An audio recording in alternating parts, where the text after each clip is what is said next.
Assalamualaikum warahmatullahi wabarakatuh. Bismillahirrahmanirrahim. Bismillah, alhamdulillah, wassalatu wassalamu ala sayyidina rasulillah Muhammad ibni Abdillah wa ala alihi wa sahbihi wa mawalah wa la hawla wa la quwata illa billah. Rabbi syurah li sadri wa yassir li amri wahlul 'uqdatam min lisani yafqahu qawli. Nawaina ta'alluma wa ta'lim wa tazakkura wa tazkir wa naf'a wal intifa' wal ifadata wal istifada wal hatha ala tamassuki bi kitabillah wa sunnati rasulih wa du'a ilal huda wa dalalata alal khair ibtigha'a mardatihi wa qurbihi wa thawabihi subhanahu wa ta'ala. Mari kita mulai dengan membaca doa al-fatihah ila hadrati habibina syafi'ina sayyidina rasulika Muhammadin sallallahu alaihi wasallam wa ala alihi wa sahbihi wa dzurriyyatihi wa azwajihi wa ahli baitihi jamil anbiya wal mursalin malaikatul mukarramin ila hadratil muallifin al-kutub Syekh Abdul Hamid Hakim Usulah rahimahullah. Syaulilalana walamul fatihah. A'udzubillahi minasyaitonir rajim. Bismillahirrahmanirrahim. Alhamdulillahi rabbil alamin. Arrahmanirrahim. Maliki yaumiddin. Iyyaka na'budu wa iyyaka nasta'in. Ihdinas siratal mustaqim. Siratal ladzina an'amta 'alaihim ghairil maghdubi 'alaihim waladdallin. Amin. Bismillahirrahmanirrahim. Allahumma iftah 'alaina futuhal 'arifin bi hikmatika wa ansur 'alaina rahmataka wa dzakkirna ma nasina ya dzal jalali. Allahumma innawwir qulubana binuri hidayatika kama nawwartal arda binuri syamsika abadan abadan birahmatika ya arhamar rahimin. Mari kita lanjutkan kajian ilmu qawaid fiqhiyah. Dibuka halaman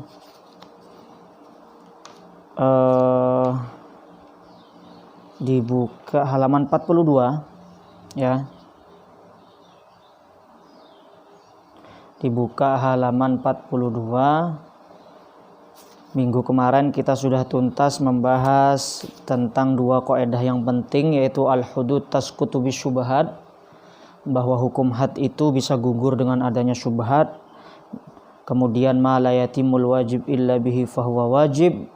Kemudian yang terakhir kita bahas adalah al-khuruju minal khilafi mustahabbun, bahwa keluar dari perbedaan pendapat itu hukumnya sangat dianjurkan.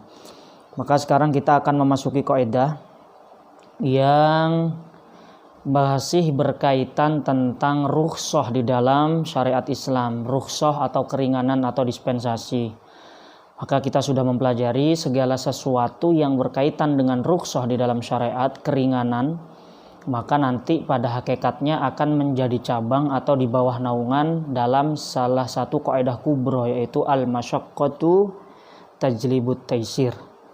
Ya, jadi pembahasan kaidah ini masih ada hubungannya dengan al-masyaqqatu tajlibut taisir. Mari kita mulai. Bismillahirrahmanirrahim. Al-qaidah as-salasun. Kaidah yang ke-30, ar-rukhasu la tunatu bil ma'asi. Ar-rukhasu utawi beberapa rukhsah ya, atau dispensasi di dalam syariat, keringanan di dalam syariat itu la tunatu, tidak digantungkan atau tidak dikaitkan bil ma'asi kelawan piro-piro kemaksiatan ya. Apa dasar dari kaidah ini? Di sana oleh muallif beliau mengutip sebuah ayat yang dijadikan dalil oleh para ulama. Qala Allah Ta'ala famanitturra ghaira bagin wala 'adin fala isma 'alaih. Al-Baqarah 173. Innama harrama 'alaikumul maitata waddama wa lahmal khinzir wa ma uhilla bihi li ghairillah. Famanitturra ghaira bagin wala 'adin fala isma 'alaih. Ya. Jadi bangkai, kemudian daging babi, kemudian sesuatu yang disembelih tanpa selain Allah itu hukumnya diharamkan. Tapi kemudian oleh Allah Subhanahu wa taala dikatakan famanitturra, barang siapa yang terdesak, ghaira bagin wala 'adin, dengan sebenarnya tanpa ada keinginan, wala 'adin, dan tidak melampaui batas, fala isma 'alaih, maka tidak ada dosa baginya. Ayat ini ingin menjelaskan bahwa hal-hal yang diharamkan, ada kondisi di mana seorang hamba diberikan rukhsah atau dispensasi sehingga hal tersebut diperbolehkan, dengan catatan wala 'adin, tidak melampaui batas ya. Maka mafhumnya bagaimana? Mafhumnya sesuatu rukhsah, artinya apa? Ayat ini ingin memberikan bahwa ada rukhsah, keringanan yang diberikan kepada seorang hamba dengan catatan seorang hamba tersebut tidak melampaui batas. Mafhumnya bagaimana? Maka ketika dia melampaui batas dengan melakukan bermaksiat misalnya, maka rukhsah itu atau keringanan itu tidak berlaku. Oleh karena itu Kemudian para ulama mencetuskan kaidah ar-rukhsasu la tunatu bil ma'asi. Yang namanya rukhsah, yang namanya keringanan, yang namanya dispensasi di dalam syariat itu tidak digantungkan atau tidak dikaitkan dengan yang namanya kemaksiatan. Maka contohnya bagaimana? Al-amsilah minha la yastabihu, tidak boleh. Al-asi, sopo orang yang bermaksiat bisa farihi kelawan safari asi. Syai'an ing sesuatu min rukhosis safari saking piro-piro rukhsahnya perjalanan.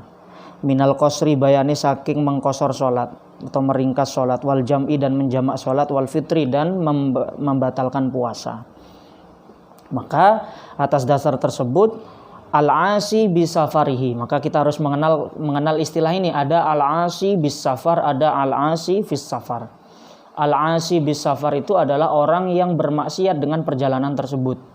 Artinya nafsus safar huwal ma'siyah. Perjalanan itu sendiri merupakan sebuah bentuk aktivitas kemaksiatan. Ini yang disebut dengan al-asi bisafar. Orang yang melakukan al-asi bisafar maka dia tidak diperkenankan menjalankan rukhsah yang diberikan oleh syariat. Mengkosor sholat tidak boleh, menjamak sholat tidak boleh, juga tidak berpuasa juga tidak boleh. Berbeda dengan ketika orang itu perjalanan tersebut tidak dilakukan atas dasar kemaksiatan, maka diperkenankan untuk menjalankan rukhsah-rukhsah tadi. Ada satu jenis yang disebut dengan al-asi fi safari, menggunakan fi, ya. Orang yang bermaksiat di perjalanan. Artinya apa? Secara substansi, secara asal sebenarnya perjalanan dia adalah perjalanan yang mubah. Tetapi di tengah perjalanan dia melakukan maksiat. Orang yang berjalan dengan tujuan mudik silaturahim ke keluarga, kemudian di tengah jalan misalnya dia melakukan kemaksiatan, minum khamr atau dan lain sebagainya. Apakah dia masuk dalam kategori ini al-asi bis safar? Ternyata tidak. Itu namanya al-asi fis safar, ya. Orang yang bermaksiat di perjalanan. Yang tidak diperkenankan mendapatkan rukhsah adalah al-asi bis safar, yang perjalanan itu sendiri merupakan kemaksiatan. Contohnya orang yang memang sejak awal melakukan perjalanan dengan tujuan untuk bermaksiat, ya, dengan tujuan untuk bermaksiat. Dicontohkan kalau di kitab-kitab itu seorang istri yang nasizah, seorang istri yang membangkang dari suaminya kemudian keluar dari rumah, maka perjalanannya adalah perjalanan yang berupa kemaksiatan. Atau memang kita sudah niat ingin ke tempat-tempat yang diharamkan, ya, maka itu adalah al-asi bisafar yang tidak diperkenankan untuk melakukan rukhsah. Minha la yastabi, tidak boleh al-asi bisafarihi sopo orang yang maksiat bisafarihi kelawan safari al-asi walau kana muttarron, senajan meskipun ono opo al-asi bisafar iku muttarron, terdesak. Tidak diperbolehkan apa? Aklal maitati, ing memakan bangkai walah mal khinziri dan daging babi.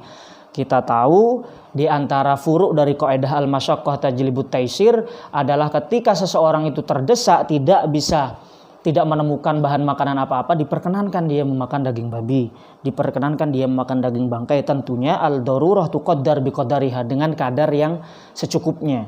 Tetapi ini tidak berlaku bagi orang yang bermaksiat. Meskipun walau kana muttarron, meskipun dia terdesak. Minha lau istanja, apabila beristinja sapa man bi muhtaramin kelawan sesuatu yang dimuliakan, au mat'umin atau makanan. Orang beristinja itu kan pakai air atau batu, ya kan? Istinja itu sendiri merupakan rukhsah. Maka bagaimana kalau ada orang yang istinja menggunakan makanan? Kamu bawa sari roti, perjalanan bawa sari roti, kemudian lagi kebelet, kamu buang air atau qadil hajat, kemudian mohon maaf, cebok menggunakan makanan yang kamu bawa itu. Sari roti itu kan tebel, kamu gunakan untuk cebok mengangkat najis yang ada di kulitmu itu. Bagaimana? La yujzi'uhu, tidak mencukupi opo al istinja'hu ing eman fil asoh, menurut kaul asoh. Kenapa? Li'annal istinja'a, karena sesungguhnya istinja' bil hajari kelawan batu itu rukhsatun, adalah rukhsah, iku rukhsatun, rukhsah atau keringanan, ya. Sehingga kalau istinja kalau kita mengatakan atau mengikuti pendapat asoh bahwa istinja dengan batu itu adalah rukhsah, maka kita tidak diperkenankan melakukannya dengan kemaksiatan. Apa itu bentuk kemaksiatan? Al-istinja bil muhtaram. Kita menyia-nyiakan hal-hal yang dimuliakan. Ada makanan kok kita tabzirkan makanan itu untuk beristinja, maka itu sesuatu yang diharamkan, tidak diperkenankan. Karena istinja dengan batu itu adalah rukhsah. Wa kadzalika lan iku mengkono-mengkono la yujzi ma utawi perkara fi maknahu, yang satu makna dengan ma.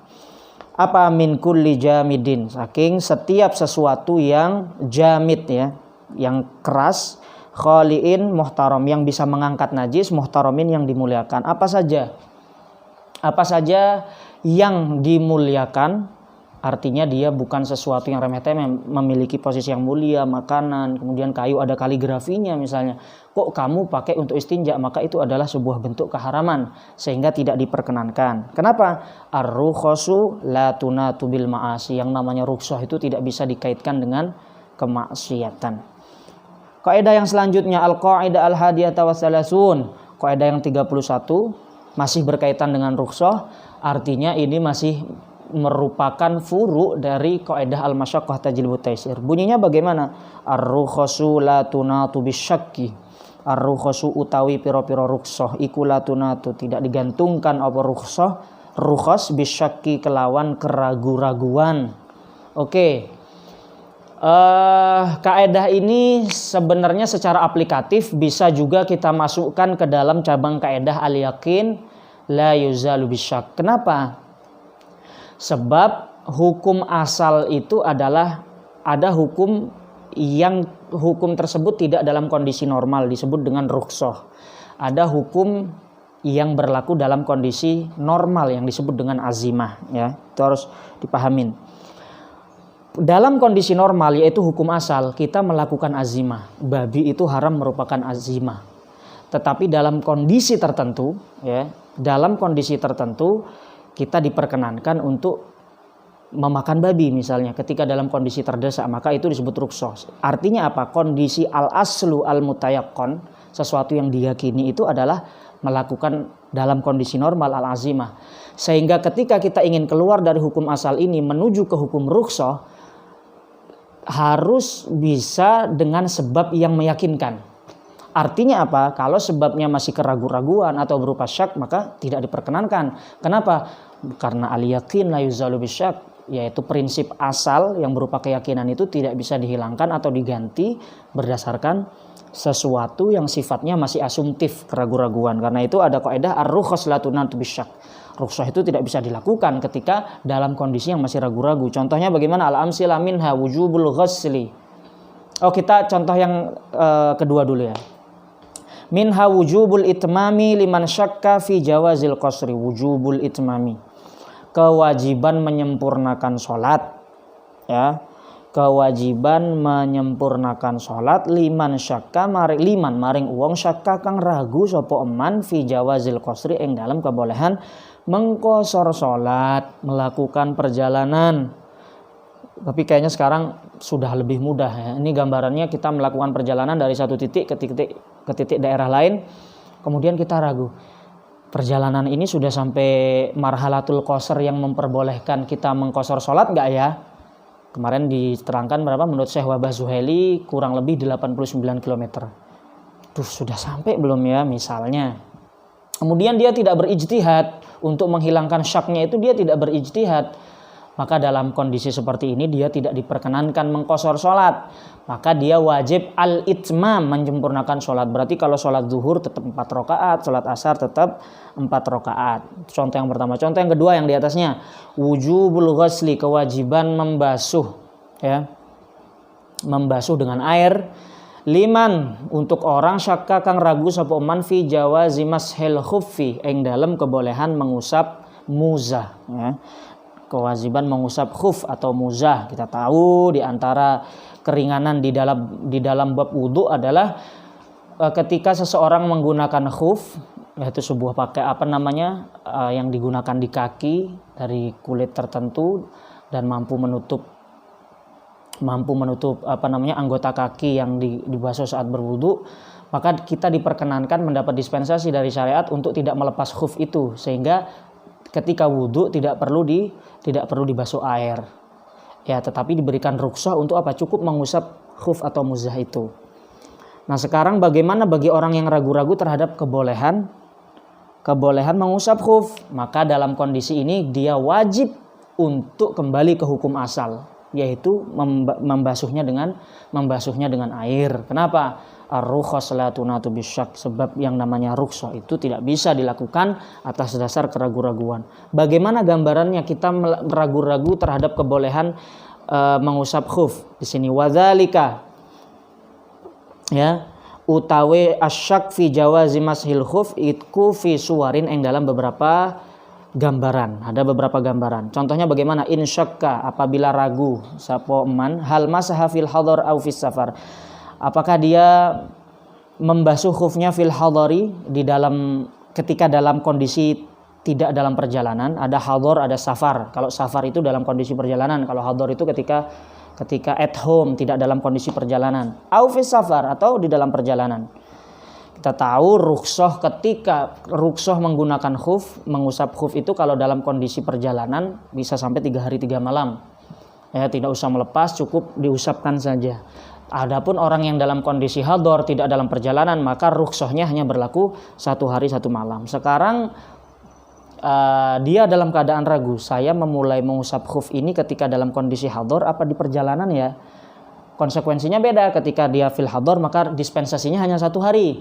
Ketika fis safar nanti dispensasinya hanya bisa 3 hari, bukan hanya kalau di rumah 1 hari, kalau di safar bisa sampai 3 hari. Maka bagaimana terjadi kalau terjadi keraguan-raguan seperti ini? Bana al-amro, maka melanjutkan al-amro mashul khuf ala annahu masaha fil hadari, bahwa orang tersebut tadi masaha mengusap sopoman fil hadari, ing dalam rumah, maksudnya di dalam kondisi tidak perjalanan, sehingga keringanan yang diberikan hanya 1 hari 1 malam. Kenapa?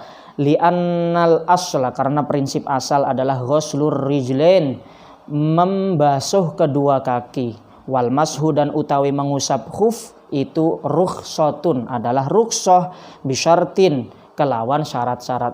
Kelawan syarat tertentu. Fa idza lam yatayaqon, maka apabila tidak diyakini atau tidak yakin sapa eman syaratur rukhsati ing syarate rukhsah, ruji'a mongko roja'a mongko kembali sapa eman ila aslil fardhi, maring hukum asal kefarduan. Nah, ini yang saya maksud. Ini bisa dimasukkan ke dalam cabang kaidah al yakin la yuzalu bisyak. Hukum asal adalah membasuh kaki ketika wudhu dengan air. Hukum rukhsahnya, yaitu di luar kondisi normal, diperkenankan mengusap khuf, tidak perlu membasuh kaki. Sekarang ragu-ragu, saya membasuhnya di rumah sehingga temponya sehari, atau ketika safar sehingga temponya 3 hari. Ragu-ragu itu terjadi di hari kedua, maka yang diambil adalah hukum yang pertama. Kenapa? Sebab itu yang diyakini, ya. Sebab hukum asalnya adalah orang itu wudhu yang membasuh kakinya dengan air, sedangkan rukhsah itu diperbolehkan ketika syaratnya benar-benar terpenuhi. Kalau ragu-ragu ya kita kembali ke hukum asal. Jangan dihilangkan keyakinan hukum asal ini dengan sebab keraguan-raguan. Kaidah ini oleh Imam Ibnu Hajar al-Haythami di dalam kitab Tuhfah diredaksikan dengan ar-rukhas la budda min tahaqquqi sababiha. Yang namanya rukhsah itu harus dengan keyakinan keberadaan penyebabnya. Ya. Jadi ar-rukhsah la tunatu bisyak itu oleh Imam Ibnu Hajar al-Haythami diredaksikan dengan ar-rukhsah la budda min tahaqquqi sababiha. Contoh yang selanjutnya, gambarannya bagaimana? Wa in syakka hal ahdatsa fi waqti dzuhri aw fi waqtil 'ashr. Apabila dia ragu apakah berhadas, ahdatsa ya sapa man fi waqti dzuhri, di dalam waktu zuhur, atau fi waqtil 'ashr, atau di dalam waktu asar. Banal amru ala annahu ahdatsa fi waqti dzuhri. Maka yang dilakukan adalah posisinya dia dianggap dia telah berhadas fi waqti zuhri, di dalam waktu zuhur. Kenapa? Li'annal asla, karena prinsip hukum asal adalah ghusrul rijli, membasuh kaki. Fala yajuzul mashu illa fi ma tayaqqanahu, maka tidak diperbolehkan untuk mengusap khuf illa fi ma tayaqqanahu, kecuali dalam sesuatu yang memang benar-benar dia yakini. Memulai membasuhnya, dispensasi dimulai dari zuhur, maka berhentinya zuhur keesokan harinya, 1 hari 1 malam. Kemudian dia ragu, saya kemarin mulainya asar apa zuhur ya? Kalau asar berarti berakhirnya asar. Hari ini asar dong berakhirnya. Kalau zuhur berarti zuhur sudah berakhir. Maka dianggap zuhur. Kenapa? Karena itu yang diyakini. Yang ketiga gambarannya, wa in syakka hal ahrama bis salati fis safari aw fil hadari aw nawal qasra am la.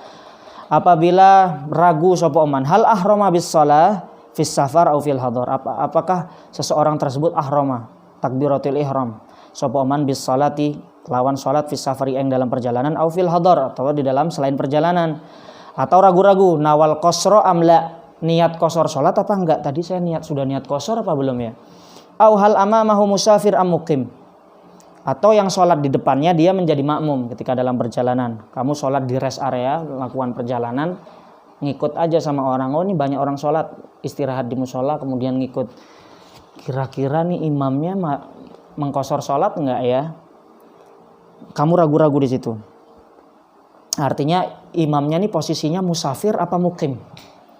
Dia sebenarnya jangan-jangan dia orang penduduk asli sini, atau jangan-jangan dia juga melakukan perjalanan seperti saya sehingga dia melakukan rukhsah, ragu-ragu. Nah, bagaimana? Lazimal itmam. Maka wajib apa al itmam menyempurnakan sholat. Kenapa? Li annal asla, karena hukum asal.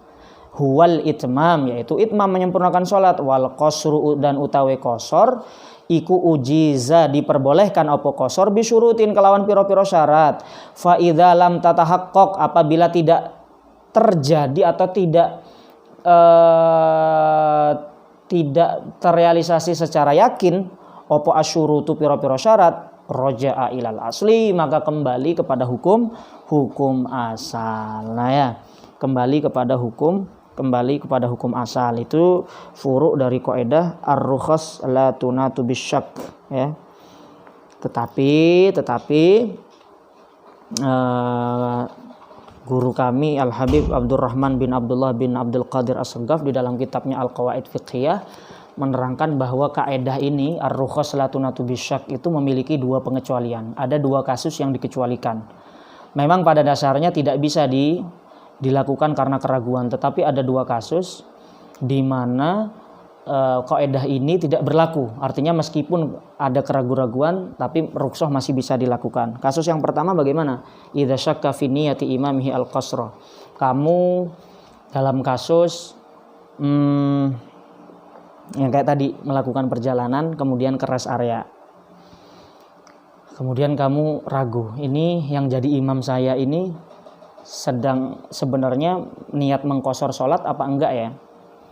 Niat mengqasar salat apa enggak? Apa dia niat itmam? Sebab nanti konsekuensinya ketika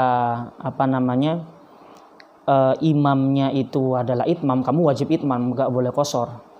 Nah, dalam kondisi ini kamu menggantungkan allaqa ya, fa idza allaqa niyatuhu ala niyati imami. Kamu niatnya begini. Ya udah saya niat sholat, kalau memang imam qasar saya ikut qasar, kalau memang imam itmam saya ikut itmam. Seperti itu bagaimana hukumnya? Yaksurul makmum in qasarul imam.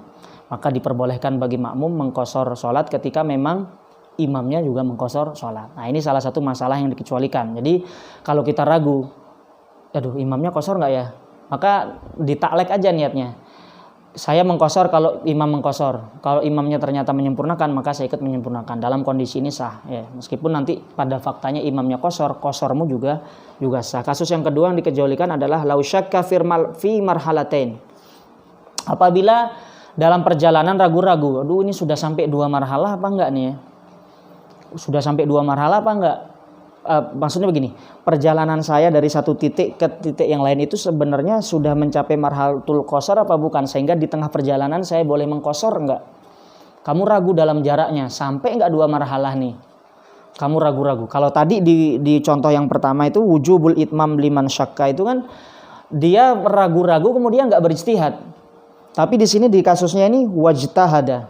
Kemudian dia berijtihad. Sekarang ijtihadnya gampang. Sudah ada GPS, cek aja perjalananmu dari Ciganjur menuju Kerawang misalnya. Berapa kilo? Oh, ternyata sudah. Dalam kasus seperti ini, syak kemudian berijtihad, maka di sini qasara. Ya, in dhanna annahu al-qadrul mu'tabar fil qasar.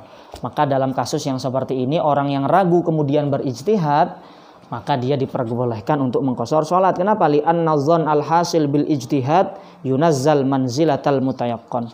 Sebab dzan yang dihasilkan berdasarkan ijtihad itu hukumnya atau statusnya setara dengan sesuatu yang diyakini. Maka diperbolehkan. Itu dua pengecualian. Kaidah yang terakhir, al-qaidah tsaniyah wa salasun makana aktsaru fi'lan kana aktsaru fadlan. Makana aktsaru fi'lan kana aktsaru fadlan. Ma utawi sesuatu kukana kang ono apa ma iku aksara lebih banyak opone fi'lan aktivitasnya, karena mongko ono apa ma iku aksara lebih banyak apa ne fadlan keutamaannya. Sesuatu yang makin banyak aktivitasnya atau pekerjaannya, maka fadilahnya atau keutamaannya juga lebih banyak, ya. Saya ulangi lagi, sesuatu yang pekerjaannya lebih banyak, aktivitasnya lebih banyak, maka fadilahnya juga lebih banyak. Apa dalilnya? Qala Nabi sallallahu alaihi wasallam li Aisyah, ajruki ala qadri nasabiki. Pahalamu itu ala qadri nasabiki, atas dasar jerih payahmu. Nah, jadi pahala kita itu kata Nabi kepada Ummul Mukminin Sayyidah Aisyah radhiyallahu anha, pahala yang kau dapatkan adalah sebatas kadar jerih payah yang kau keluarkan. Berarti apa? Semakin banyak jerih payah yang kita keluarkan, semakin juga banyak pahala atau fadilah yang akan kita dapatkan. Contohnya apa? Min hakana faslul witri afdhala min waslih. Memisah sholat witir iku afdhala, lebih utama min waslihi, daripada menyambung witir. Kemarin sudah kita bahas khilafiyah di dalam kaidah al-khuruj minal khilaf itu ada perbedaan. Mana yang lebih afdol? Memisah sholat witir 2-2-1 atau langsung digabung 3 sekalian. Maka di sini dikatakan faslul witri, memisah sholat witir itu lebih afdol daripada menyambungnya. Kenapa? Karena ketika kita memisah sholat witir li ziyadatin niyati, karena tambahan niat, wat takbiri dan takbir, wassalami dan salam. Ketika kita memisah maka takbirnya lebih banyak, maka aktivitas ibadahnya lebih banyak. Beda dengan orang yang menyambung sholat witir, takbirnya hanya sekali, salamnya sekali. Tapi beda dengan ketika kita memisah sholat witir, ada ziyadatut takbir wa ziyadatis salam. Takbirnya nambah, salamnya juga nambah. Sehingga maka ana aktsara fi'lan kana aktsara fadlan. Contoh yang kedua, man shollan nafla qa'idan. Man utawi sapane wong sholat kang sholat sapa man nafla ing sholat sunnah qa'idan hale dalam keadaan duduk. Ya. Maka bagaimana ala nisfi? Itu ala nisfi min ajril qa'im. Mendapatkan pahala separuh dari pahalanya orang yang berdiri. Ya. Wa muttaji'an, dan orang yang sholat dalam keadaan tidur, muttaji, ya, iku ala nisfi minal qa'id, pahalanya separuh dari orang yang sholat sunnah dalam keadaan duduk. Nah, ya. Jadi persyaratan berdiri ketika mampu itu adalah ketika sholat fardu. Tapi ketika sholat sunnah, kamu meskipun mampu tapi ingin melaksanakan sholat sunnah duduk, tidak masalah. Hanya saja pahalanya separuh dari ketika kamu melaksanakan sholat sunnah dalam keadaan berdiri. Kenapa? Maka na aktsara fi'lan kana aktsara fadlan. Ajruki ala qadri nasabiki. Pahala yang kita dapatkan adalah mengikuti kadar dari jerih payah yang kita keluarkan. Minha ifradun nusukaini afdalu minal qirani. Orang yang melakukan haji ifrad, nusukaini itu adalah al-haji wal umroh, menyendirikan haji dan umroh, iku afdalu, lebih afdal minal qirani, dibandingkan dengan qiran. Qiran itu adalah niat ihram sekalian, haji dan umroh secara sekalian. Kenapa haji ifrad itu lebih utama? Kemarin saya sudah menjelaskan ada haji ifrad, haji qiran, haji tamattu. Kenapa haji ifrad itu lebih utama? Karena aktivitasnya lebih banyak. Setelah dia melakukan haji sudah selesai baru dia melakukan umroh. Aktivitasnya lebih banyak, tawaf lagi, sa'i lagi. Beda dengan orang yang haji qiran, dalam satu niat sudah diniatkan langsung 2. Nanti kan ada karena itu haji qiron nanti ada damnya dan lain sebagainya dengan persyaratan yang bisa kita lihat di kitab-kitab fikih. Artinya apa? Sesuatu ibadah yang semakin banyak aktivitasnya maka keutamaannya pun semakin banyak. Sampai di sini yang bisa kita kaji. Besok kita akan melanjutkan kaidah yang selanjutnya, ma la yudraku kulluh la yutraku kulluh. Kemudian kaidah al-maisur la yaskutu bil ma'sur. Al-Fatihah. A'udzubillahi minasyaitonir rajim. Bismillahirrahmanirrahim. Alhamdulillahirabbil alamin. Rahmanir rahim maliki yaumiddin. Iyyaka na'budu wa iyyaka nasta'in. Ihdinas siratal mustaqim. Siratal ladzina an'amta 'alaihim ghairil maghdubi 'alaihim waladdallin. Amin. Rabbi fanfa'na bi barakatihim wahdinal husna bi hurmatihim wa amitna fi tariqatihim wa mu'afatihim minal fitani ya Rasulullah salamun alaik ya rafi'a syani wad darajat fatayajiratal alami ya uhailal judi wal karam ya Allahumma fi ila ghamit tariq. Wassalamualaikum warahmatullahi wabarakatuh.